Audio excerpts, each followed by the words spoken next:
Menstrual cup గురించి ఎప్పుడైనా విన్నారా? Hi, I'm doctor Vinoba, consultant gynaecologist at believe hospital, Nellore. దీన్ని మెన్స్ట్రల్ కప్ అంటారు. పీరియడ్స్ టైంలో శానిటరీ ప్యాడ్స్ కి బదులుగా దీన్ని యూస్ చేసుకోవచ్చు. ఇది రీయూజబుల్. ఎలా యూస్ చేయాలి అంటే, ఇది ఫోల్డబుల్ కప్. సో ఇలా ఫోల్డ్ చేసి వెజైనాలో, this is for example, this is వెజైనాలో ఇలా ఫోల్డ్ చేసి ఇన్సర్ట్ చేసుకోవచ్చు. ఇన్సర్ట్ చేసిన తర్వాత లోపల ఇది అన్ఫోల్డ్ అయిపోతుంది అన్నమాట.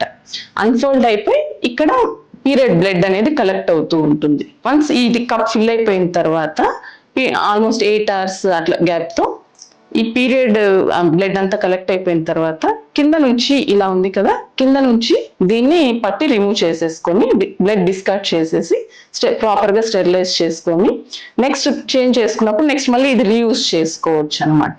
వన్స్ పీరియడ్ 5 days కంప్లీట్ అయిపోయిన తర్వాత వీటిని ప్రాపర్ గా స్టెరిలైజ్ చేసేసి స్టోర్ చేసుకొని నెక్స్ట్ పీరియడ్ కోసం మళ్ళీ యూజ్ చేసుకోవచ్చు. Thank you.